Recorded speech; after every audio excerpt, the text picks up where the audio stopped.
start class 10 chapter 2 polynomials. It is one of the most important exercise of class 10th. Okay? In class 9th everyone has read about polynomial. But before starting polynomial, I have to introduce yourself about some basic terms. Number one term is algebraic expression. Algebraic expression, the polynomial is a modified form of algebraic expression. So you have to know about algebraic expression. Algebraic expression, what is algebraic expression? Algebraic expression is the combination of constant, variable and two or more mathematical operations. Like what are mathematical operations? Mathematical operations are plus, minus, into and divide. So the combination of constant and variable. Variable means whose value are varies in different questions. All the alphabets are used as a variable. Constant means any of the number. Suppose into x you can see 2 is the constant and x is the variable and plus is the mathematical operation. Okay, so this is 2x plus x. This is a type of algebraic expression. This is 3x plus 2. This is another type of algebraic expression. Okay, now you understand that what are the alphabets has been used here, that are the variables, and the numbers which are used in this expression is known as constant. Constant means its value doesn't change. Okay, so from this algebraic expression the polynomial is formed. What is polynomial? Polynomial is an expression of the form px is equal to a0 plus a1x plus a2x squared plus an x to the power n, where an is not equal to 0 is called a polynomial in x of degree n.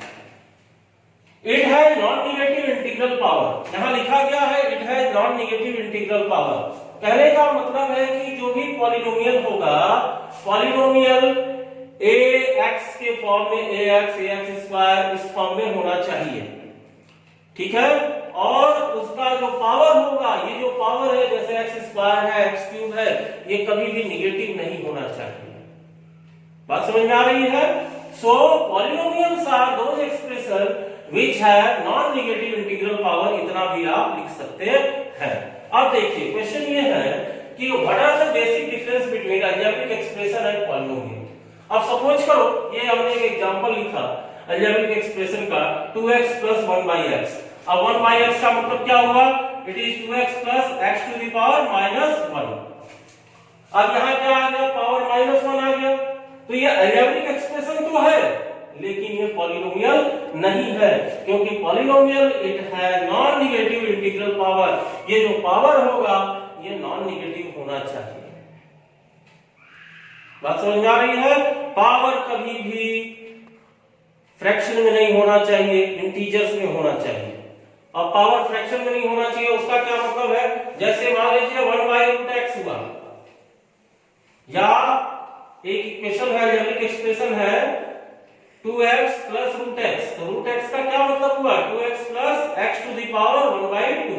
This is also an algebraic expression but not the polynomial.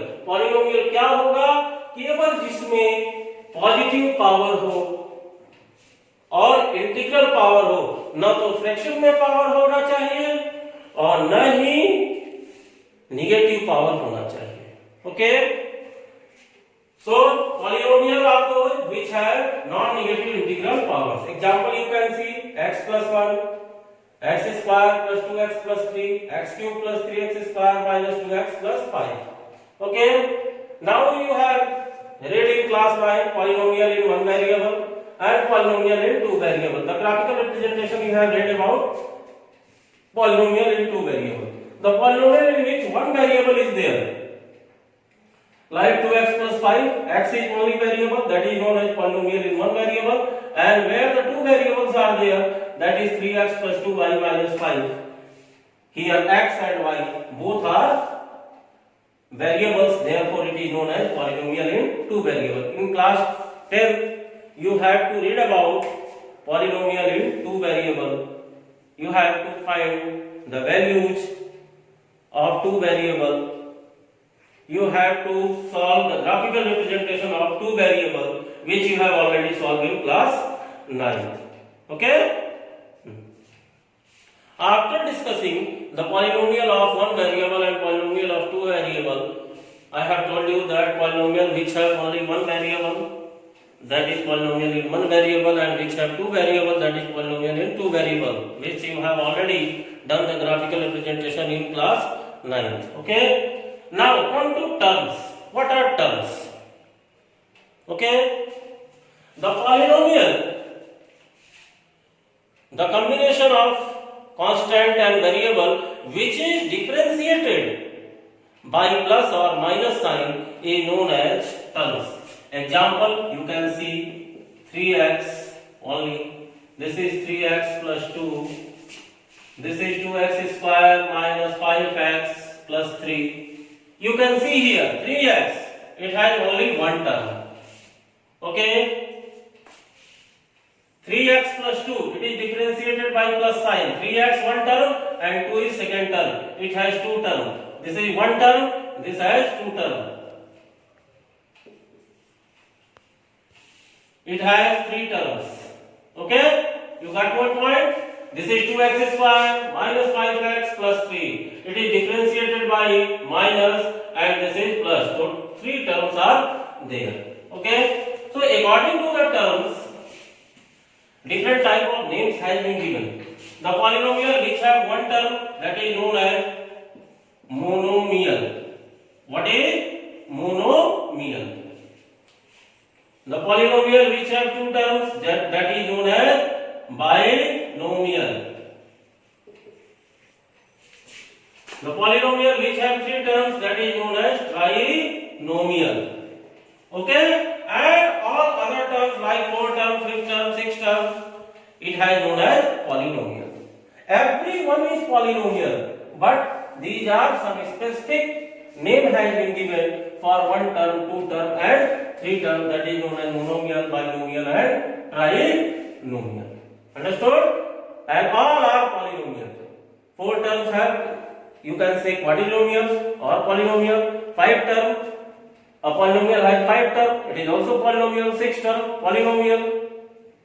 7 term, polynomial. Okay? Now, after the term, we have to know the degree. Degree is the most important part of this exercise.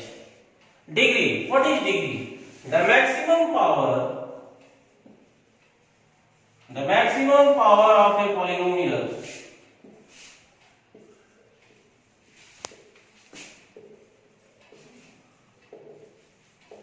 is known as its degree. Okay, number 1. I am writing number 1. This is 3x plus 2. अब देखो कितने term है उससे मतलब नहीं है. अब जब पावर देखिए, यहाँ x की पावर कितनी है? आप कहेंगे कुछ नहीं पावर है, ऐसा नहीं है. x की पावर कितनी है? 1 है. 1 साइलेंट होता है. अगर केवल x लिखा हो तो इसका मतलब इसके लेफ्ट साइड में कांस्टेंट भी 1 है और इसका पावर भी क्या है? 1 है. तो 3x plus 2 इसमें कितनी हो गई डिग्री इसकी? डिग्री इसकी हो गई 1. And the polynomial which have degree 1, that is known as linear polynomial. आप समझ में आई? ऐसा पॉलिनोमियल जिसकी डिग्री 1 होती है, जिसमें x का मैक्सिमम पावर, मैक्सिमम माने सबसे अधिक पावर 1 होता है, that is known as linear polynomial. It is in the form of, अब इसका फॉर्म क्या होता है? It is in the form of ax plus b, okay, where a and b are real numbers and a should not be equal to 0. ये पूरा statement हो गया linear polynomial का. Linear polynomial are the polynomial which have degree 1 and it is in the form of ax plus b where a and b are real numbers and a should not be equal to 0। अब ax plus b का मतलब क्या हुआ? जैसे 3x plus 2 है, ये किस form में है? ax plus b के फॉर्म में। तो a की वैल्यू कितनी हो गई? 3 हो गई, और b की वैल्यू यहाँ कितनी हो गई? 2 हो गई। अगर माइनस होगा तो -2 हो जाएगा। बात समझ में आ रही है? And a should not be equal to 0 कहने का मतलब यहाँ 0 नहीं होना चाहिए, क्योंकि देखो अगर 3x plus 2, अगर ये ax plus b के फॉर्म में है, अगर a की जगह हम 0 लिख देते हैं तो 0x मतलब 0 हो गया। तो जब x ही नहीं रहेगा तो वो किसी भी तरह का कोई पॉलिनोमियल नहीं हो सकता। ठीक है, अगर केवल 4x है तो ये जो है 4x है, तो इसे आप ax plus b के फॉर्म में कैसे लिख सकते हैं? 4x plus 0। याद रखो हमेशा पहला टर्म जो कांस्टेंट नंबर है, जो a की वैल्यू है वो 0 नहीं होनी चाहिए, बाकी b 0 हो सकता है, आगे जो हम बताएंगे c 0 हो सकता है, d 0 हो सकता है। तो अगर केवल 4x है तो भी ये क्या है? लीनियर पॉलिनोमियल है, क्योंकि यहाँ x का पावर क्या है? 1 है। ये पहला डिजिट जो है, पहला रियल नंबर 0 नहीं होना चाहिए। तो लीनियर पॉलिनोमियल में हमने बता दिया है, पॉलिनोमियल है degree 1, that is known as linear polynomial. It is in the form of ax plus b where a and b are real numbers and a should not be equal to 0। अब आते हैं second, quadratic polynomial. Quadratic polynomial the polynomial which have degree 2। जैसे equation में लिख रहा हूं 3x square minus 5x plus 2, this is a polynomial. अब यहां देखो x का यहां पावर 1 है, यहां x का पावर 2 है, तो मैक्सिमम पावर कितना है? 2 है। तो ये क्या है? Quadratic polynomial. ठीक, अब क्वाड्रेटिक पॉलिनोमियल हो गया। यहां भी वही कंडीशन है कि a b it is in the form of ax square plus bx plus c। It is in the form of ax square plus bx plus c and a b c are real numbers and a should not be equal to 0। तो कहने का मतलब आप देखो a की value क्या हो गई? a is equal to 3, b की वैल्यू क्या हो गई? 5 है, लेकिन उसके साथ साइन है माइनस, तो -5। c की वैल्यू क्या हो गई? 2 हो गई। ठीक, तो ये हो गया ax square plus bx plus c के फॉर्म में। अब अगर हम ये कहें कि ये 4x square एक पॉलिनोमियल है, तो क्या ये क्वाड्रेटिक पॉलिनोमियल है? यस। अगर इसमें डिग्री 2 दिख रही है तो ये क्वाड्रेटिक पॉलिनोमियल है। इसे आप लिख सकते हैं इस तरह 4x square plus 0x plus 0, इस फॉर्म में लिख सकते हैं ax square plus bx plus c, क्योंकि हमारी कंडीशन क्या है? a b c real numbers होने चाहिए। 0 is also a real number, but a should not be equal to 0। पहला जो नंबर होगा वो 0 नहीं होना चाहिए, बाकी दोनों 0 हो सकते हैं। तो इसलिए केवल 4x स्क्वायर है तो भी ये क्या है? तो भी ये क्या है? ये क्वाड्रेटिक पॉलिनोमियल है। अब दूसरी चीज, क्वाड्रेटिक पॉलिनोमियल के बाद तीसरा जो पॉलिनोमियल आता है वो आता है cubic polynomial. Cubic polynomial, cubic polynomial degree कितनी होनी चाहिए इसमें? इसकी डिग्री होनी चाहिए 3। इसकी डिग्री कितनी होनी चाहिए? 3 होनी चाहिए। अब जब डिग्री 3 है तो उसका एक एग्जांपल लिख लेते हैं। 4x power 4 minus 6x cube plus 5x square plus, या माइनस कर लो, -2x प्लस 3। ओके, अब देखिए, अब इसमें क्या है? सॉरी, ये क्यूब है, तो 6x cube plus 5x square minus 2x plus 3, ये क्यूबिक पॉलिनोमियल। क्योंकि इसमें देखो x की पावर क्या है? यहाँ 1 है, यहाँ x की पावर 2 है, यहाँ x की पावर 3 है, तो मैक्सिमम पावर कितना हो गया? 3 हो गया। तो ये क्या हो गया? Cubic polynomial. अब ये किस फॉर्म में होता है? It is in the form of ax cube plus bx square plus cx plus d, where a b c d are real numbers and a should not be equal to 0। अब अगर केवल question है 6x cube है तो क्या ये cubic polynomial है? Yes, it is a cubic polynomial, क्योंकि हम इसे लिख सकते हैं 6x³ plus 0x² plus 0x plus 0, इस फॉर्म में हम लिख सकते हैं। ठीक है, अब यहां देखो a की वैल्यू क्या हो गई, a की वैल्यू हो गई है 6, b की वैल्यू क्या हो गई 5, जो भी नंबर है वो a b c की और d की वैल्यू, c की वैल्यू क्या हो गई -2 और d की वैल्यू क्या हो गई 3। बात समझ में आ रही है? तो डिग्री 3 क्या हो गया आपका cubic polynomial. Now fourth type of polynomial is biquadratic polynomial.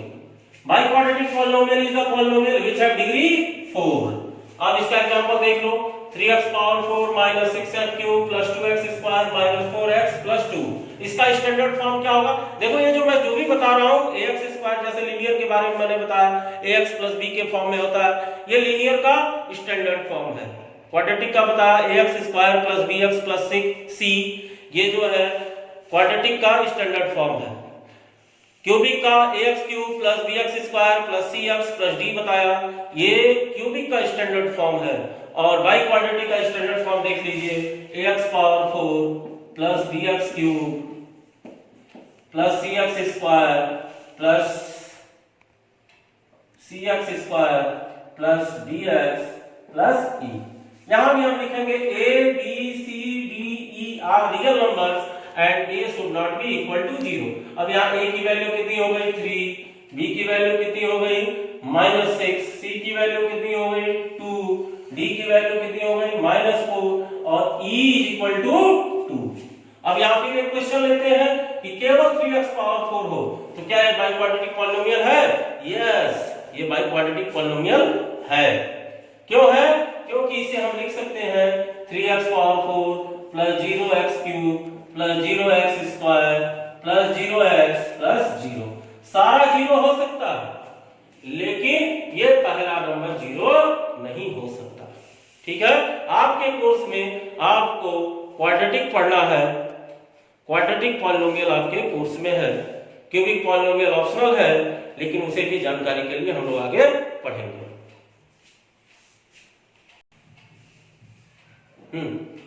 Now next, zero of a polynomial, zeros of a polynomial.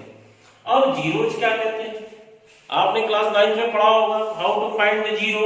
जैसे x प्लस 5 का जीरो निकालना था तो x प्लस 5 क्या है? एक लीनियर पॉलिनोमियल है, क्योंकि इसकी डिग्री क्या है 1 है, तो x plus 5 is equal to 0 कर देते थे, x इक्वल टू -5। अब इस इक्वेशन में x प्लस 5 में जब x की वैल्यू आप पुट करेंगे तो ये -5 प्लस 5 ये क्या हो जाएगा 0 हो जाता था।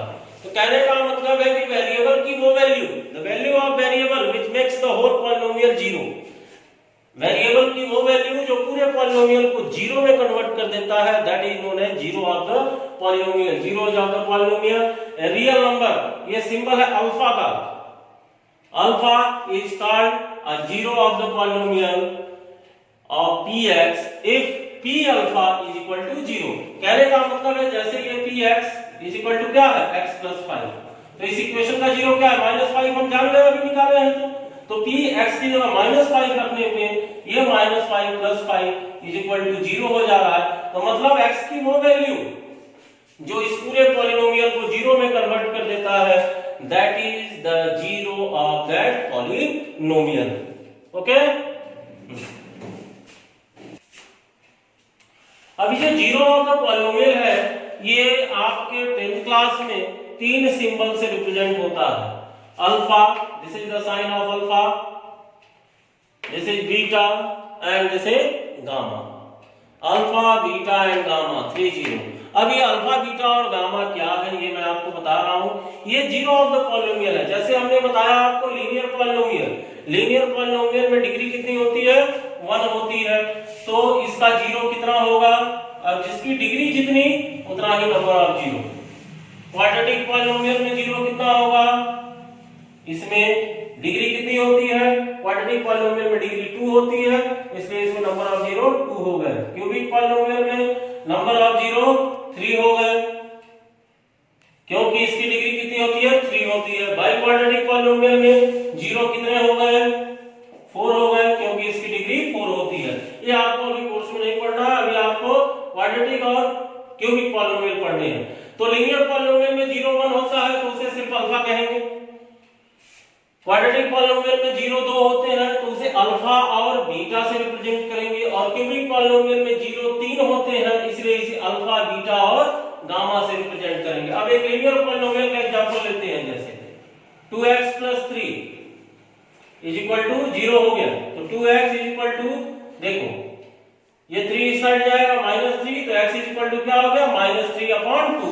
तो ये x की जो वैल्यू है -3/2, इस वैल्यू को जब इसमें हम पुट करेंगे तो ये पूरा पॉलिनोमियल क्या हो जाएगा 0 हो जाएगा। यहाँ एक चीज ध्यान रखो, 0 निकालते समय =0 लिखना बहुत जरूरी है, अगर नहीं लिखते हो तो वो गलत हो जाएगा। तो x -3/2 तो इसे हम रिप्रेजेंट करेंगे अल्फा से। ओके, एक और क्वेश्चन मान लीजिए हम लेते हैं, एक और क्वेश्चन कोई लेते हैं x² + 7x। देखिए यहां x² + 7x + 10, ये क्या है आपका, ये है क्वाड्रेटिक पॉलिनोमियल। अब क्वाड्रेटिक पॉलिनोमियल इसको आप क्या करते हैं, 0 कैसे निकालेंगे, इसको फैक्टराइज करते हैं। तो देखो x² + 5x + 2x हो जाएगा, क्योंकि 5 2 जा 10, इसके और इसके प्रोडक्ट के बराबर होना चाहिए। तो ये 10 है, यहाँ 1 है, 10 1 जा 10 और +10 हो जाएगा। x कॉमन ले लेंगे, x + 5, ये तो आप लोग क्लास 7 से पढ़ते आ रहे हैं, +2x + 5। अब x + 5 2 टाइम्स है तो x + 5 और ये दूसरा क्या हो गया x + 2। तो एक चीज और ध्यान रखो कि जितनी डिग्री होती है उतने ही फैक्टर्स होते हैं। जैसे लीनियर पॉलिनोमियल, इसका एक ही फैक्टर होगा, ये सिंगल ये 2x + 3 है, इसका फैक्टर होगा। क्वाड्रेटिक पॉलिनोमियल डिग्री 2 होती है, इसके 2 फैक्टर हो गए, x + 5 और x + 2। इसी तरह क्यूबिक पॉलिनोमियल डिग्री 3 होती है तो इसके 3 फैक्टर होंगे। बाई क्वाड्रेटिक पॉलिनोमियल डिग्री 4 होती है, 4 होती है तो इसके 4 फैक्टर होंगे। ओके, अब इसमें देखो 0 हम कैसे निकालते हैं, ये क्लियर हो गया सबको? सबको क्लियर हो गया? अब देखिए हम क्वाड्रेटिक पॉलिनोमियल की 0 निकाल रहे हैं, ये हमने फैक्टराइज कर लिया, एक क्वाड्रेटिक पॉलिनोमियल है। अब x + 5 यहां =0 कर लेंगे तो ये सारे में इक्वल टू क्या हो गया आपका 0 हो गया। अब 0 होने के बाद हम क्या करेंगे, एक एक फैक्टर को =0 लिखेंगे। जैसे x + 5 =0 तो x क्या हो गया -5 हो गया, और x + 2 =0 तो x क्या हो गया -2 हो गया। तो ये पहला जो वैल्यू आया ये हो गया अल्फा, और ये दूसरी वैल्यू जो हो गई वो हो गई बीटा। ठीक है, क्यूबिक पॉलिनोमियल अभी हम नहीं करते, आपके एनसीईआरटी में केवल जो है क्वाड्रेटिक पॉलिनोमियल दिया गया है। तो फिर मैं एक बार कंक्लूजन बता रहा हूं कि on the basis of degree the polynomial are different types. The first is linear polynomial, it has degree 1, factor 1, 0 भी 1। क्वाड्रेटिक पॉलिनोमियल डिग्री 2, जैसे ये है, फैक्टर भी 2 और नंबर ऑफ 0 भी 2। क्यूबिक पॉलिनोमियल डिग्री 3, फैक्टर भी 3 और उसके जीरोज भी कितने होंगे 3 होंगे। ठीक है, समझ में आ गई बात आप लोगों के? जहां एक 0 है वहां सिर्फ अल्फा से रिप्रेजेंट करेंगे, 2 0 है अल्फा और बीटा से रिप्रेजेंट करेंगे, और 3 0 है तो अल्फा बीटा और गामा से रिप्रेजेंट करेंगे। जो भी नंबर है, जैसे ये x² + 7x + 10 है, तो ये मैं बार बार बता रहा हूं आपको, इसी पे डिपेंडेंट आपका एक्सरसाइज है। ax² + bx + c है, a की वैल्यू यहाँ कोई भी कांस्टेंट नहीं है तो a = 1, b की वैल्यू यहाँ 7 है, प्लस में है तो केवल 7 लिखेंगे, अगर माइनस में होता तो -7 लिखते। c क्या हो गया 10। ये a b c जो रियल नंबर्स है किसी भी क्वाड्रेटिक इक्वेशन, क्वाड्रेटिक पॉलिनोमियल में, ये आपको जानना बहुत जरूरी है, इसी पे डिपेंडेंट आपके क्वेश्चन है। इसको ध्यान से देख लीजिए। ये ध्यान से देखने के बाद फिर हम जो है आगे बढ़ते हैं। अभी आपको करना है, अब अगली चीज मैं आपको बताने जा रहा हूं, कोएफिशिएंट। कोएफिशिएंट क्या होता है, अभी हमने बताया कि ये जो क्वाड्रेटिक इक्वेशन है, क्वाड्रेटिक पॉलिनोमियल है, इसे घबराना नहीं है। क्वाड्रेटिक पॉलिनोमियल कभी कभी हम लोग क्वाड्रेटिक इक्वेशन भी क्या देते हैं, दोनों एक ही चीज है। ax² + 7x, ax² + bx + c के फॉर्म में होता है। ठीक है, = 0। तो इसमें a की वैल्यू क्या है 1 है, b की वैल्यू क्या है 7 है और c की वैल्यू क्या है 10। ठीक है, तो ये जो c है जिसके साथ कोई वेरिएबल नहीं है, कोएफिशिएंट एंड कांस्टेंट, ये ध्यान से देखिए आप, ये बहुत बड़ा रोल है इस एक्सरसाइज में। तो जिसके साथ इस पॉलिनोमियल में कोई भी वेरिएबल नहीं है उसे हम कहते हैं कांस्टेंट टर्म। क्या कहते हैं? Constant term. जैसे x² + 7x + 10 में 10 कांस्टेंट टर्म है। और कोएफिशिएंट क्या है? देखिए यहां कोएफिशिएंट मैंने लिखा है, coefficient the real number which is available with different type of variables is known as coefficient। जैसे x² के साथ कौन सा नंबर है 1 है, तो coefficient of x², coefficient of x² क्या हो जाएगा 1 हो जाएगा। इसी तरह कोएफिशिएंट ऑफ x क्या हो जाएगा 7 हो जाएगा। ये 1 जो है a की भी वैल्यू है और ये 7 जो है किसकी है b की वैल्यू है। और कांस्टेंट टर्म जो हमने बताया, कांस्टेंट टर्म ये जो है क्या है 10 है, जिसे कांस्टेंट टर्म क्या है 10 है। 10 क्या है? ये c की वैल्यू है। तो ये हो गया coefficient of x² = 1, coefficient of x = 7 and constant term 10। ये जो कोएफिशिएंट ऑफ x² है ये a की वैल्यू होती है, कोएफिशिएंट ऑफ x b की वैल्यू होती है और कांस्टेंट टर्म c की वैल्यू होती है। ये a b c और कोएफिशिएंट और कांस्टेंट टर्म जानना आप लोगों के लिए बहुत जरूरी है, क्योंकि इसी पे डिपेंडेंट हम आगे की चीजें करेंगे।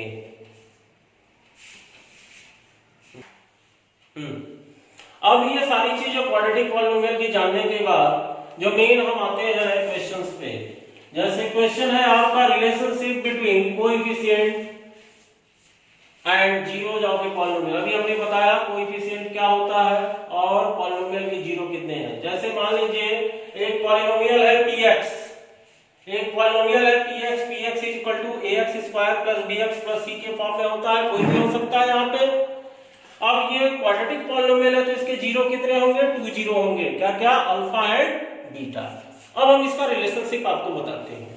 देखो अल्फा और बीटा जो दो जीरो है, इन दोनों जीरो का सम ऑफ द जीरो = होता है minus coefficient of x। Coefficient of x मतलब x के साथ जो नंबर है अपॉन कोएफिशिएंट ऑफ x² के साथ जो नंबर है। तो शॉर्ट में हम उसको लिखते हैं अल्फा + बीटा = -b/a। ठीक है, क्योंकि कोएफिशिएंट ऑफ x क्या है b है और कोएफिशिएंट ऑफ x² क्या है a है। ये माइनस साइन है, याद रखना ये माइनस साइन है। अगर b यहां माइनस के रूप में होगा तो फिर माइनस और फिर ब्रैकेट में वो नंबर लिखेंगे माइनस, तो माइनस माइनस मिलके क्या हो जाएगा प्लस हो जाएगा। अब दूसरी चीज, दो रिलेशन है। पहला रिलेशन हो गया sum of the zeros = minus coefficient of x upon coefficient of x², alpha + beta = -b/a। दूसरा product of the zeros. Product of the zero क्या होता है? कांस्टेंट टर्म हमने बताया था आपको। कांस्टेंट टर्म क्या होता है? c होता है अपॉन कोएफिशिएंट ऑफ x²। तो कोएफिशिएंट ऑफ x² क्या हो गया? a हो गया। तो अल्फा * बीटा = हो गया c/a। एक चीज याद रखिए, अगर ये चैप्टर का इंट्रोडक्शन पार्ट ये पूरा आप नहीं समझेंगे तो कोई भी क्वेश्चन आप नहीं कर पाएंगे, इतना ध्यान रखिए। तो इस पे ध्यान दीजिए फिर से, alpha + beta = -b/a and alpha * beta = c/a। अब हम एक एग्जांपल के माध्यम से आपको बताते हैं। लेट px, यहां एक हमने क्वाड्रेटिक पॉलिनोमियल ले लिया x² + 7x + 2। यहां देखिए, ध्यान से देखिए, px = x² + 7x + 2। ओके, तो इसमें a की वैल्यू क्या है? x के साथ कोई नंबर नहीं है तो 1 है, b की वैल्यू क्या है 7 है और c की वैल्यू क्या है 12 है। a1 b7 और c12। अब इसको हम फैक्टराइज करेंगे, तो फैक्टराइज करने के बाद ये फैक्टर आते हैं दो। हमने क्या बताया था? क्वाड्रेटिक पॉलिनोमियल है, कितने फैक्टर आएंगे इसके? 2 फैक्टर आएंगे, x + 4 और x + 3। x + 4 और x + 3 दो फैक्टर आएंगे। अब px = हम क्या लिखेंगे? 0 लिख लेंगे, क्योंकि ये पूरा पॉलिनोमियल = 0, हम इसका 0 निकालने वाले हैं। तो पहला फैक्टर क्या? x + 4 = 0। x = क्या हो गया? -4। ये आपका क्या हो गया? अल्फा हो गया। फिर x plus 3 is equal to 0, x equal to minus 3, ये आज आपका क्या हो गया, बीटा हो गया। ठीक है, अब हम रिलेशन शो करते हैं। Alpha plus beta is equal to क्या है, माइनस बी अपॉन ए। अब b की वैल्यू क्या है आपकी 7 है, ध्यान दीजिए b की वैल्यू माइनस बी अपॉन ए है, तो अल्फा कितना आया आपका -4, तो अल्फा के नीचे अल्फा लिख लेंगे -4। बीटा क्या है आपका -3, तो -4 इंटू -3। अब देखिए b की वैल्यू क्या है, b की वैल्यू आपकी क्या है, ध्यान दीजिए, सॉरी ये अल्फा प्लस बीटा है, तो -4 प्लस -3 हो जाएगा। और b की वैल्यू क्या है 7 है, यहां देखिए b की वैल्यू 7 है, this 7 is also the coefficient of x, तो -7 ये माइनस रहेगा और b की वैल्यू लिखेंगे। अगर b यहां -7 होता तो फिर -7 दो माइनस लिखते तो ये +7 हो जाता। a की वैल्यू क्या है, a आपका क्या है 1 है, तो ये क्या हो गया -7 अपॉन 1, ये भी -7 हो गया, और ये -4 और -3 ये भी -7 हो गया। तो इस तरह alpha plus beta is equal to -b upon a हमने प्रूफ कर दिया। ठीक है, अब देखिए दूसरी चीज देखिए, यहां दिखाते हैं आपको। अब इसी से देखिए अगली चीज, alpha into beta is equal to क्या लिखा है हमने, c अपॉन a। तो अल्फा की वैल्यू कितनी है बेटा, अल्फा की वैल्यू है आपकी -4 और बीटा की वैल्यू कितनी है -3 आई है, तो -3 इज इक्वल टू c की वैल्यू कितनी है 12 है और a की वैल्यू कितनी है 1 है, तो -4 और -3 की वैल्यू कितनी हो जाएगी, माइनस माइनस प्लस, 4 3 12 और 12। ये क्या हो गया, ये आपका सेकंड रिलेशन हो गया और ये आपका फर्स्ट रिलेशन हो गया। इस तरह दो रिलेशन आप प्रूफ कर सकते हैं।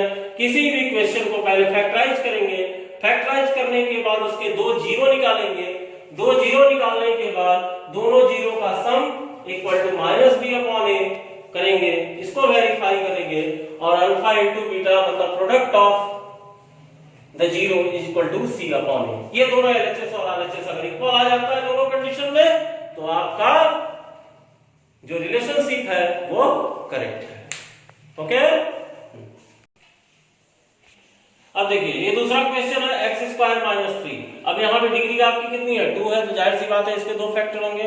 अब इसका फैक्टर कैसे किया जाएगा, यहाँ px लिख लीजिए, px is equal to x² - 3, तो ये क्या हो गया x का स्क्वायर और ये हो जाएगा √3 का स्क्वायर, समझ रहे हो, √3 का स्क्वायर हो गया, तो ये क्या हो गया x², इसको एक बार प्लस के रूप में लिख लेंगे और एक बार माइनस, क्योंकि a² - b² हो गया ये, तो x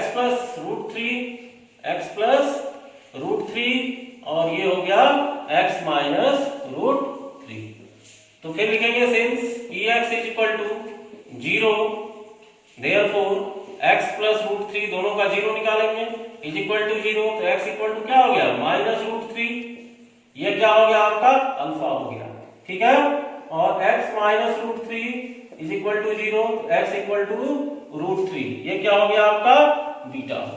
ठीक है, अब रिलेशनशिप शो करते हैं। रिलेशनशिप अब देखिए, अब ये क्या है, आप कहेंगे कि ये x² - 3 ही है केवल, कोई दिक्कत नहीं है, इसे हम इस फॉर्म में लिख सकते हैं, x² - 3 को ये ax² प्लस 0x प्लस -3।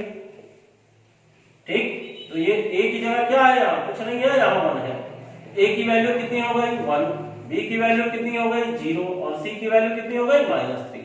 अब रिलेशनशिप देखते हैं, अल्फा प्लस बीटा हमने क्या बताया -b अपॉन a। अब देख लीजिए अल्फा कितना है आपका -√3 है,